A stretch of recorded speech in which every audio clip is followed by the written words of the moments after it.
I want to start by asking you to talk a little bit about your family history, and particularly your parents. I think we all agree that our parents are the first big influence on us, so let's start there. Without a doubt. And my family history is quite interesting because my parents were Holocaust survivors. And they lived through the very difficult times in, well, they were in Poland then. Today it would be the Ukraine. And they spent several years in hiding because they never got captured. Actually, they did get captured, but they escaped. And they managed to run around the country of Poland and now, as I said, now the Ukraine for over 3 years in hiding in foxholes, under the floor of barns, wherever they could get help. They lived in a basement for a long time with some wonderful people that helped them. There were some incredibly wonderful, righteous Gentiles that helped them save their lives.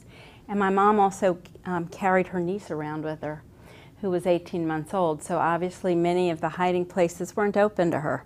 They wouldn't let her in because everyone had fear that this baby would cry and they would be discovered. So it was quite an experience, but it's really my mother that I have to credit with saving the lives of her mother and her 2 youngest brothers and this niece.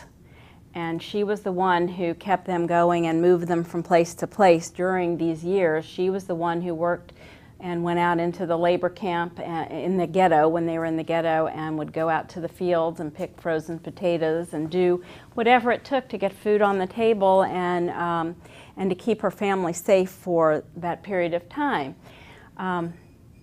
My dad also was a survivor, and he fought with the partisans during the war.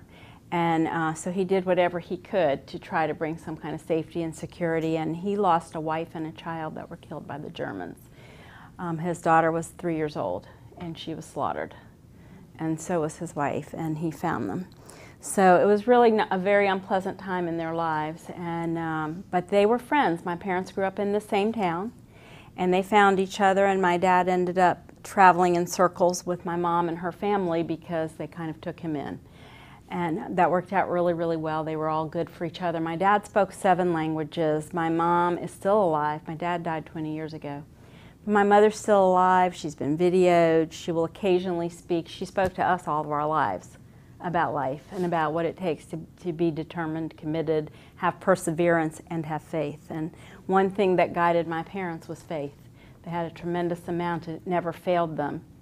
And I think that says a lot because they could have become very bitter and horrible people, but they weren't. They weren't. They taught us about goodness and about people who were kind and who saved their lives. And they cared a lot about that. They taught us about dealing with living with nothing.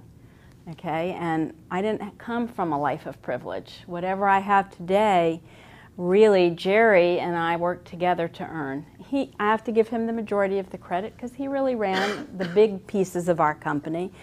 But I was an entrepreneur right along with him from the time we were in college because I was married at 18. Okay, and we had a restaurant while we were in college, and we were running it. We had a record store while we were in college, and we sold water beds and all kinds of interesting things that came in that era of the early 70s. And, you know, then we moved to the next town where we really got our real jobs. I began teaching, and he worked in a paper mill. He was the head of research and development for a paper mill, and he began, you know, he had patents from the time he was in high school.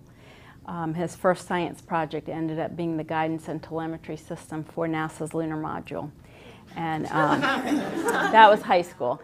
So anyway, that's what life was like. He was always inventing, discovering, playing with things, destroying his parents' home while he was growing up, you know, doing all these fun things and then doing it with us. And then when we started having kids, it was even more fun because he could do it with the kids. And so our kids learned a lot about science and the scientific method and being inventive and adventurous and curious. And so it was neat that, you know, I spent so much time with someone who brought these incredible talents and this character to our lives. And I miss him a lot. It's been just over 3 years, and but I have a lot of wonderful memories, and he taught me a lot. So, you know, all of these things played into our lives, including his parents. And I met his parents when, his dad probably when I was 10, but his mom when I was 12. They taught me religious school. Went to religious school after school. And his parents were my teachers, and they brought me home one day to introduce me to Jerry, and that's where it all began. Wow. So it's a neat history. So I have to credit all of our families for everything they did, because they taught both of us so much. And I mean, today, one of the legacies that Jerry left me with, and really our families taught us, is called tikkun, olam. It's Hebrew for repair of the world. And so that's something that I continue to do. My children get it, they understand it, and they participate in repair of the world, and we use the power behind the products we make and the kinds of companies we have to do repair of the world, whether it's through products that save lives or through products that provide entertainment, because you need to be happy. So there's lots that we do in the world and the realm of tikkun olam, including all of the philanthropy and the philanthropic efforts that we as a family are involved in. Well, we can leave now. I think I've covered the gamut. I'm going to make sure this doesn't get in the way here, that pesky little wire. No, seriously, now let's go back a little bit. When you started to have kids, okay, were you still teaching? Did you stay at home with the kids? How did you handle that whole thing of being a working mom? I was a working mom. I had a housekeeper who came every morning very early so I could go to work, and I did teach. And I went back to teach because you had summers off and you had all these vacations, but I worked hard when I taught, and I loved it. And I went back when Jonathan was, I don't know, I want to say, let's see, 1, 2, 3, about 6 months old, and taught, and then had Andrea, and I decided to go back to work, but after she was 1, I made the decision it was time to retire. Plus, we reached a point in our lives I could retire. Okay, so I couldn't always, because we didn't always have the wherewithal to allow me to have that freedom. You know, even though we had somebody who could stay with our kids, I still needed to work, and I couldn't work. I couldn't afford to go to the private schools to work when I came here, because they didn't pay enough to even pay for gas or a babysitter. So I had to go to the public schools, which I've always worked in. I'm a product of public schools, and I worked in the public schools. And so when I work in the community and education, I feel like I have served in those trenches. And so I think that makes me credible when I speak about education, and when I get involved and throw my efforts into really making a difference in the lives of young people. So that's kind of... So when you moved here, yeah, you started when I teaching? Moved, yeah, I taught again here. No, I taught in Florida for 6 years, and I taught here. Really, I taught here for almost 5 years. Did you learn anything in those years of teaching in elementary school that you use now today as a CEO? Well, something I think I've learned all the way along is about having really good relationships with people, and I've always been able to form really good relationships, whether it was with the kids or the parents. And I think that has served me well today. This is a question that I think is very interesting. And Jenny Perkins, where's Jenny? There she is. I want to thank you. Jenny helped me do the research for some of these questions tonight, and I just want to recognize her. She's a brilliant communications and graphics major from the College of Charleston and is seeking gainful employment. That's how we network, Jenny. That's how we network. But the InterTech Group, which is largely a technology-based company, you know, Jerry was an inventor and an engineer at heart, as you mentioned, and growth and innovation in today's economy are largely driven by the tech and digital advances. From an educator's standpoint, how can we get girls and young women more interested in math and science at an early age? Okay. Well, we have to do a lot more hands-on work with girls. We need opportunities for them to see what it's really all about. And we're building those in the community, but getting girls involved in Lego leagues, at the younger ages. They do Lego League in elementary school and in middle school, and then getting girls involved in the robotics teams. And now we've been able to expand the number of teams and get more mentors involved from the business community. And finally, we've gotten our defense contractors out in the community, because they were hidden for a number of years, and they are really stepping up and doing wonderful work with young people. And there are women who are engineers. And so just getting these role models out to meet with kids and speak with them. And right now, to me, it's very critical that we do get people working in STEM. And for any of you that aren't familiar, science, technology, engineering, and math. I think we really have to make some major pushes in that area. It is critical that we get girls to choose those fields. And again, hands-on work, but getting them out into the world of work, getting them out to have shadowing opportunities. I think all of those opportunities work really well because they need to see what the fields are all about. And there are some companies right now who are making videos where you can actually get online and look at different videos and see what the jobs look like, what they entail, what kind of education it will take to be in different careers. And we're starting early. We're starting at middle school level now, trying to make kids think about their futures. But really think about it. If people have STEM training in their background, you could really fall into any field. You can work anywhere. And if you don't have technology training today, you're not going to make it in any field. So being in those areas really impacts job opportunities and your lives in the way I see it. And the way South Carolina is trying to grow. Yeah. The STEM is the area that I think has the greatest opportunity, and so yes, we need to encourage women to go into fields of science, math, technology, and engineering. Talk a little bit about your transition to power as CEO of the InterTech Group and your involvement with the company prior to taking over, and how did you prepare at all to take that role on? Well, first of all, I was really lucky. I became the Director of Community Relations for our company, and that allowed me the opportunity to work in the community.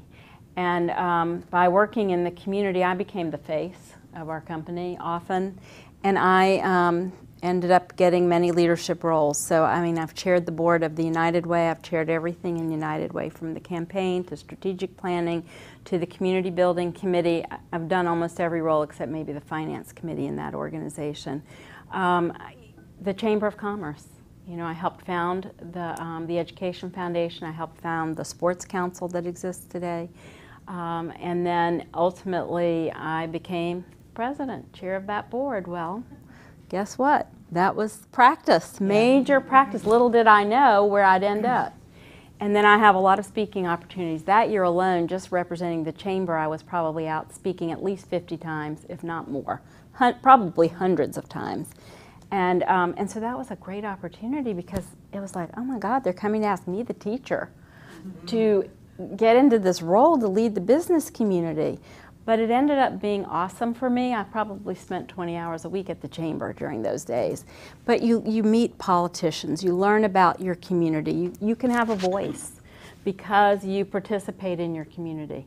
And to me, for women, you don't necessarily have to be elected to have the voice. It sure helps to get some women elected, but if you're out in the community, you become credible when you form relationships with all of these people. I can pick up the phone and call any politician, and they might actually call me back. And I think the fact that we can use our voices, we as a group should be doing that much more often.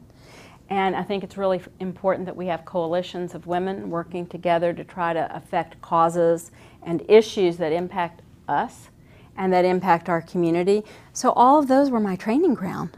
You know, I could name many more. Community Foundation, I presided over that board as well. Rotary. And then I was the Rotarian of the Year and the District Rotarian of the Year, and I chaired I co-chaired with Sue Summer Kress a district conference. It was my first time ever putting a district conference together. I remember that. Yes, you got fun. Everybody in that club for the first time to do something for that district conference. We worked hard. You were very persuasive. But I think your point is well taken that there are other pathways to power. There are. Which is volunteering to be on a board Without or a a commission. You know, with Rotary, you pay your dues and you throw your name out there, and if you're willing to get involved, same thing with the chamber. I mean, Karen and I have both been on the chamber board, and I'm happy to be still going to be on the board with you. I think you're on the board permanently, right? If I choose to be. If you choose to be. But that's a good thing because, like you say, it gives a voice. Now, we know that it's no secret that you have to be Charleston's greatest or biggest philanthropist. And what I would like to ask you is, what do you look for in a charity when in choosing to invest either your time or your resources or both? I want to know what the outcomes are going to be. I want something that can be measured so I can see what those results will look like. I want to know how many people are going to be impacted and what do you expect that impact to be. those are some of the greater things that I'm going to be looking for in order to invest. And, you know, I invest in this organization. Just look around the room. Many of us you do, know, yes. We're all beneficiaries. I am too, you know, because we have to stick together as women to really change the world and make things happen. It's the only way we can do it. So investing in this kind of an organization is terrific because it impacts our lives, and we can help. Well, and you've got the ourselves. domino effect too, you know, which is, I think, the thing of which we are most proud. The Center for Women, and in its 20th year, is now the largest women's organization in the state. And a lot of it is because of the people in this room who have hung in there and said, it's important for us to discuss the issues, it's important for us to support people like you, and then it all comes back around. And when I look around the room, there are people that I work with regularly in different philanthropic efforts, so it's nice to see some of you that I've had the opportunity, and I'm going to point you out, Debbie and Ann, who are two of the people that I have the opportunity to do a lot of philanthropic work with. And Debbie Bordeaux's with the Medical University of South Carolina, and she is the development director for the neurosciences. And that has become an area that I would say we've thrown ourselves into. I've thrown myself into, that's for sure, and I love it, and I've dragged Ann with me. We went to Africa, and we got to see MUSC at work doing global health in Tanzania, and Debbie and Ann and I traveled there, and we got to watch 6 doctors in action teaching people who live there how to change and save lives of their own people. And so it was a really incredible, life-changing opportunity and experience. And I actually observed my first ever surgery, and we saw everything. I mean, y'all could come in that day too. I'm not sure how far you got, but I did get up to the table. So I took lots of pictures.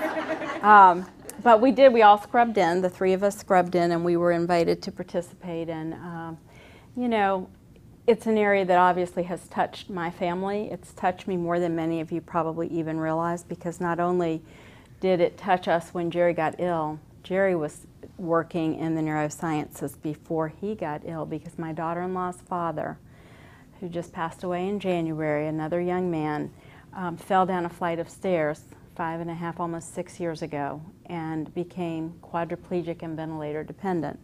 And you met Jerry then, Debbie. Debbie got to work directly with Jerry because he jumped in with both feet, trying to come up with a solution in how to change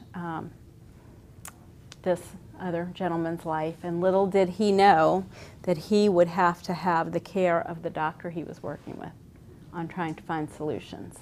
And so Dr. Sunil Patel has become an incredibly dear friend of my family, and somebody I would probably do anything for, because he took care of our family. He not only took care of my husband. I mean, the outcome wasn't what we hoped for, but we knew what the outcome was going to be, unfortunately, because of the nature of the illness and the disease. But he did everything not only to care for my husband, but he cared for us as a family. And to me, that meant everything. And so I will do anything, Debbie, for you, for Dr. Patel and MUSC. And we really have gotten involved, and we have a board now, a Neuroscience Advisory Board. And we hope one day to build the Center for Applied Neurosciences, CAN, we call it CAN.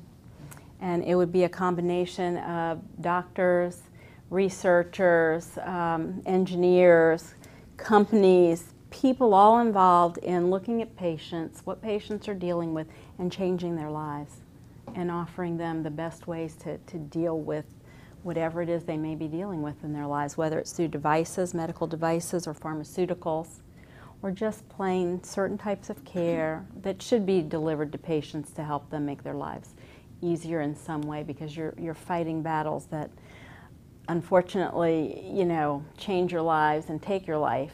So at least let's make it as easy as we can. And so we hope to be able to do that in the future, right? We're working really hard on it. But so that's something that is extremely near and dear to my heart right now. So your life experiences do affect your philanthropy, as they Without should, a doubt. because when you have those experiences, you know where to put your time and your resources. Sort of in a different direction, but you know, you have the ability to operate your business anywhere in the country, you know, or the world for that matter. What keeps you in Charleston? Why do you love this place? Well, first of all, we raised our children here. We came here as 2 young kids, and we got lucky. We worked hard and we got lucky. We had a baby who was, I think, 3 months old when we got here. And this is the home for my children. And for me, this is where I kind of grew up and came into who I am. And we just always chose, opportunities always came up for us to leave. And we said, no, this is a place we love. And we chose to make it our home, and we chose to work hard to make it the best community that it can be for not just ourselves, but for everybody. So. Well, we thank you. Stay. Plan on staying. I love Absolutely. it. No, I mean, I think there are a lot of us in this room who are from here, who went away, who chose to come back, which is a whole nother, chapter in the story of what women are doing in Charleston.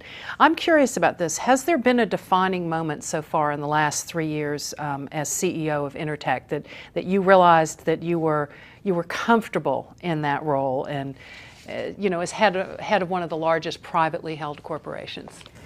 Okay. Was there a defining moment? It's a really personal kind of thing to think about that defining moment, but this is a sad case. However, you know that you're in charge when you have to fire someone. Oh. I've had to do that, Okay. and it was not pleasant. But I would say that is a defining moment because you know you're in charge, and when you have to deliver a message that changes somebody's life forever, I hated every minute of it, but in order to be in the position that I'm in, I have to be willing to do whatever it takes. And sometimes you have to do the unthinkable or something that you really find unpleasant. But I had to do it, and I had great cause. So I knew that I was doing the right thing. Didn't mean it didn't hurt me, and I knew it was going to hurt that person. But that was a defining moment, knowing that I had to do that. And my husband taught me how to do conflict resolution many years ago. And I used to do conflict resolution within our business whenever necessary in any of our businesses. And so that was a great lesson for me, to be able to be the facilitator through that process, okay? And you have to learn to listen. And I was able to do it, and sometimes it was extremely successful, and other times it wasn't. So, those are defining moments too, because you create a plan around that and you say, okay, and this is what's going to happen if this, bless you, and this don't happen, this is the result. And we got there once too, where we had to do what we didn't want to do. But, those are unfortunately defining moments. I would say a fun moment was when I got a credit manager from a bank who was coming in to approve a loan, or just really to meet me with my bankers, and he smiled. And my other bankers looked, and they were like making these strange faces, and I didn't really understand why. And they came up to me after, they're like, he never smiles. Never smiles. And I was like, thank you. I said, I didn't prepare for this. They said, didn't you see our email? I said, no, I didn't know. I just walked in and said what came naturally to me. And it worked. Whatever it was great. I made him happy. He even asked for a hug when he left. Oh. So, I mean, all of those are defining moments, in my opinion, from the good to the tough. Well, and based on what you're saying, some of the barriers that affect our ability as women to advance to higher level executive or political positions are not only exterior, but they're part of the barriers that lie with us failing to recognize our full potential. And what would you say to women who say, oh, I'm too old, or I'm too emotional, or I'm unqualified to pursue a position, a higher position, or a position of power? Take a chance. There you go. And never give up. That's what I would say. Speaking of which, can you ever remember a time in your youth or adulthood that you might have been reluctant to take on, say, a position of power? I mean, were you active in student government as a child, or was this something that came later? Well, interestingly, I was active. Starting at 6th grade, I ran for office. And I don't even remember the outcome, but I remember the slogan. And my maiden name is Goldberg, which I share with Ann. We have the same maiden name. And I said, don't be cold like an iceberg. Have a heart of gold and vote for Goldberg. I've never forgotten it. So, and I did, and I ran in youth groups, and I was a vice president here, maybe a president there, but I did take a chance as a young kid. So somehow, I think some of that came through my mother. I have to credit her with a lot. The funniest thing is when you talked about, our parents and what they brought, my mom gave me these amazing skills.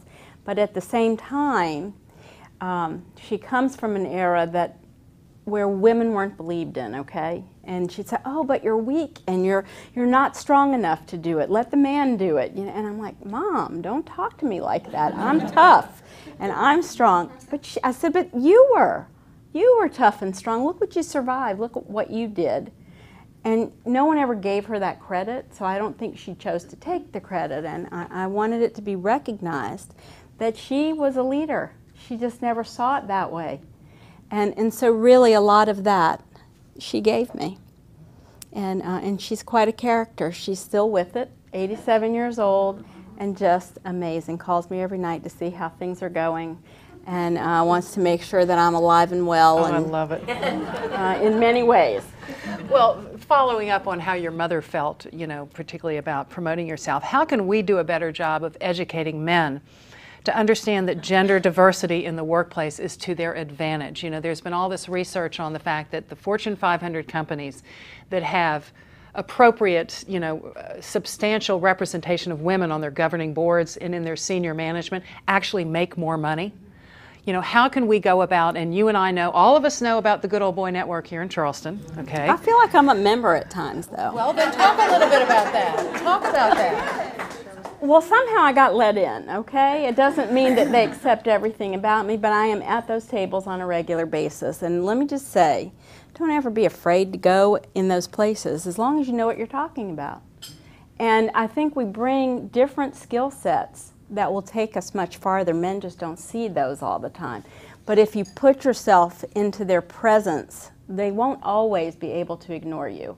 And I think you just have to take a chance, and you have to start by getting involved, you know, in these different volunteer organizations. I mean, it is the best way. I couldn't have paid for a better education than what I received through every organization that I've chosen to be involved in and taken a leadership role.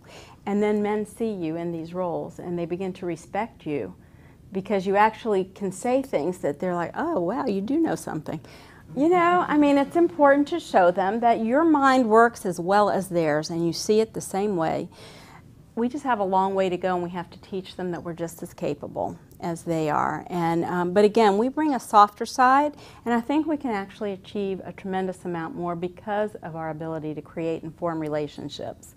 And I think that's what it takes to be able to progress. But you have to put yourself there, and you have to be willing to push yourself at times into those places.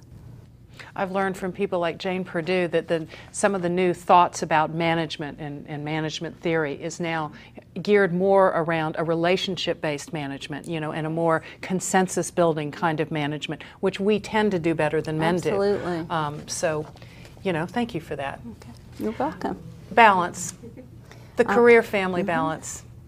Well, here's the good news for me right now. I'm really working back into balance, and I'm so happy that I'm finding a place where I actually can control myself. I can control people, I can control businesses, but I now can control me a little bit better, and I'm really happy, so I'm finding some sense of balance. For you, for those of you getting started, and those of you in wherever you may be in your lives, surround yourself with the right people, because that allows you to be able to do what you need to do, to delegate, to understand that you can't do it all sometimes, and you can be a mother, and you can work, and you can find that sense of balance, but don't forget your family, don't forget your religion, don't forget all of those pieces that go with it, because they're all important.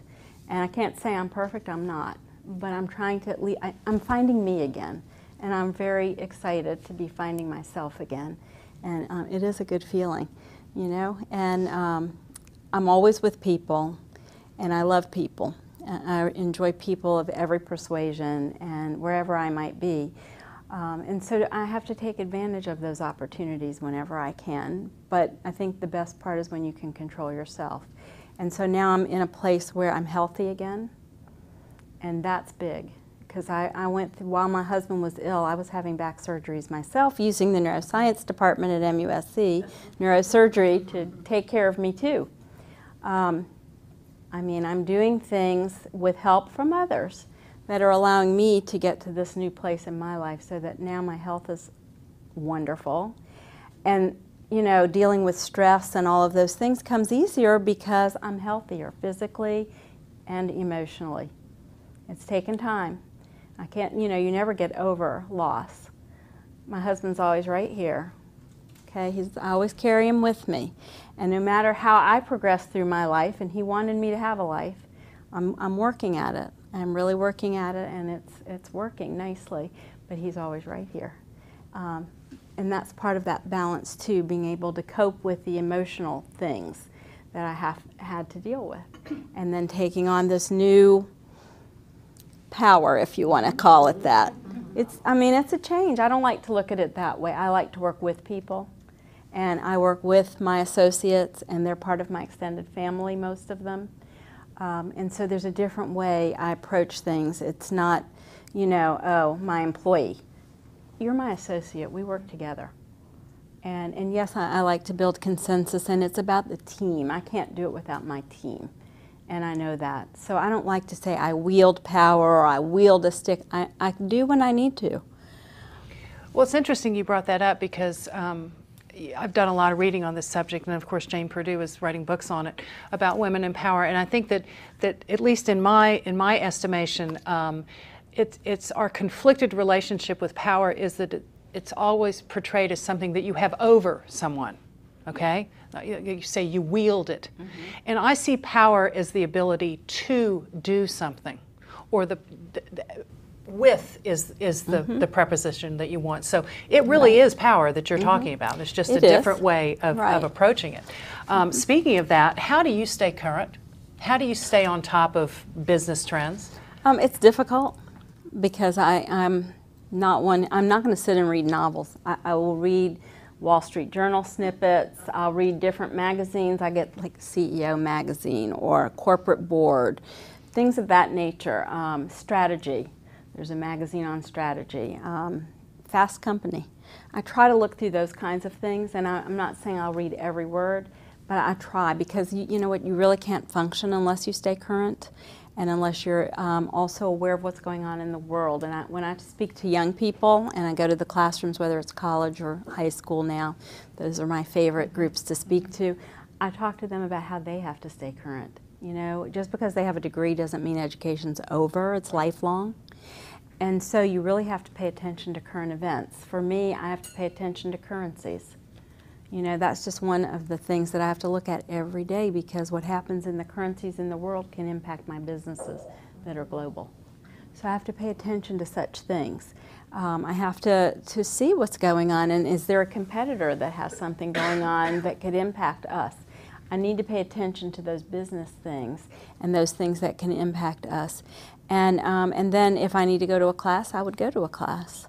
I much prefer to learn from other leaders. I really enjoy, I serve on some CEO councils, more than one, and I serve on 2 national boards now. And being able to do that has helped me as well. And just being in a room of other people that have achieved really makes a difference for me and helps me to learn and to listen. And I'm watching my son do the same thing because he's the age my husband was when we started our business. And he's now serving on several boards where he is working with my peers and his father's peers. And I'm thrilled that he's surrounded by these people who bring wisdom, you know, to his life too. And that's how I view many people. And hopefully I can bring some wisdom as well. Oh, I think there's no question of that. But you know, men can be tough in their business approach and still be respected. But when we take that approach, we won't use the words that are used to describe us, but we're more likely to be viewed negatively. You know, how are you dealing with that dichotomy in business now? I really haven't had to. I've been really lucky. Well, first of all, I guess I bring my own style with me, and I think people respect the style that I bring and the ability that I have to speak with them. And because of that, you know, it's worked for me. And I don't have to be the one in each plant and understand each scientific thing we're doing. I try to understand what I can. And visiting it and seeing it with my eyes, I'm definitely a visual learner, helps me to understand better. But I really haven't, I personally haven't had to deal with a lot of that. I feel like I'm in a place of respect. and I get respected. And well, just the fact that they keep asking me to do things more and more and more, I feel like, okay, you must think I do all right. You know, and I keep getting asked back to speak in certain classes at the College of Charleston, Shirley, that I love. Love that business school and love getting to speak in certain classes. And you know, one of them, I've been doing it for 10 years every semester. So they must like something that I'm bringing to these young people if they keep inviting me back as the same professor.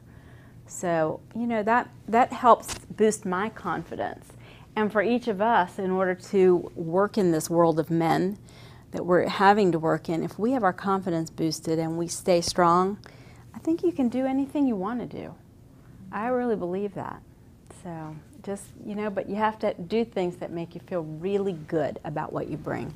Are there any women of influence out there that are role models for you, or who you look to say, yeah, I'd like to do that? I have one right here in this community, and I'll name her, Dr. Mary Thornley. And, you know, I feel like we both, I mean, she's, to me, she is a role model. And I've worked with her for, I don't know, probably over 20 years. I've known her from the minute she was named president, but I knew her even before that. And she's president of Trident Technical College. Yeah. And if there's ever a good old boy system, it is the tech system in the state of South Carolina. And she has major challenges within that tech system, because we have people that are a little jealous of what Trident Tech has. Because it's an amazing place, and she's built it. All you had to do was see what it was like 25 years ago, and I got involved in the 80s. So I've been involved there for a long time, and now I'm actually an elected trustee. I'm on the governing board. Elected by the legislature? Yes, and appointed by the governor. All right. Okay, yes. Hear, hear. So yes, I had to be elected by the legislature. So see, I have taken that step. It's a little easier at the technical college level, but there's still competition. Yeah. To be a trustee, we're called area commissioners in that level, and I love it. I knew I needed to graduate from being on the foundation board to getting into the real meat of what happens in that college, and it's an amazing college. And she, Mary, is just the most amazing woman with incredible vision, and she understands. She's such a good planner and thinker, and she thinks so much through, and it's amazing where we found ourselves as a college.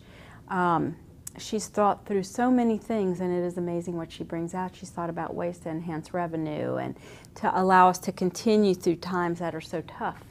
We've really done very, very well as an institution, and I believe it's because of her leadership. And she, too, unfortunately, has been through loss. So we have shared a tremendous amount. We're very close in many ways. We've shared the good, the bad, and the ugly. And I think that has made her an even better friend of mine, but also an incredible role model, and I really have to credit her. We probably get together once every few weeks just to talk, and talk about the world and spend time reviewing. And so to me, she's somebody that is a role model. I have to say I agree with you. She's amazing. She's really amazing. You have a daughter. You have a couple of granddaughters. You have 3 granddaughters. What are you passing on? What is your message that you're sending to them? Well, you know, the best part is Andrea graduated from Ashley Hall, which taught her to also have a tremendous amount of confidence, to be assertive without having to necessarily be aggressive. And I think there's a big difference that we need to remember, too. We should be assertive. We don't have to be aggressive. It's all about your style and how you approach things. And my daughter, from a young age, took drama. And part of the reason for that was for her to build her confidence. And it worked. And then going to Ashley Hall, she dealt with a lot. But she came out much tougher and stronger. And despite the fact it's all girls, it doesn't mean it's easy. Okay, because you have to be accepted. And she chose to take on a leadership role that was a very tough role when she was a senior in high school. She said she would never do it again. But I think today she could do it again. So now she's doing some government affairs for us.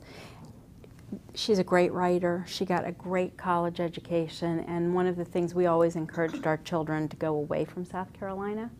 If they chose to come back, wonderful.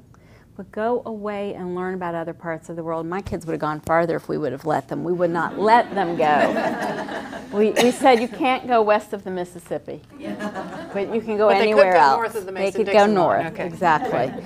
And she did. She went to the University of Pennsylvania and went to a fabulous university and learned, you know what the best thing? She's a great communicator.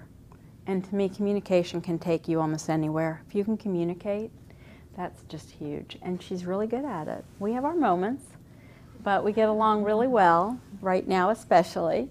And things are really good. But again, if you can communicate, mother, daughter, any role, work, whatever it is you're doing, husband, wife, if you can communicate, you can get along and be successful. I think it's all about that. So she got a great education, and she is a very capable woman in her own right. The two of us had the opportunity. We were the first mother-daughter team to speak at a commencement at Ashley Hall. Yeah, we spoke at the 100th commencement, and I think she did a better job than I did. She's really, really top-notch. No, they did. Both of them did a great job. Well, thank you. So, you know, if nothing else, I hope I've given her the ability to be confident in who she is as a woman, as well as who she can be in the world of work. And I don't have to tell her too many things because she gets it. And she picks things up very quickly. And she was also, because of her dad, she was her daddy's girl. She was very close to him. She misses him a lot. But he taught her a tremendous amount as well. So she's also very comfortable in the sciences and the math, the world of math. I mean, this is a girl who scored, I think she got a 4 on the calculus exam and a 5 on her English exam. You know, that's pretty good, in my opinion.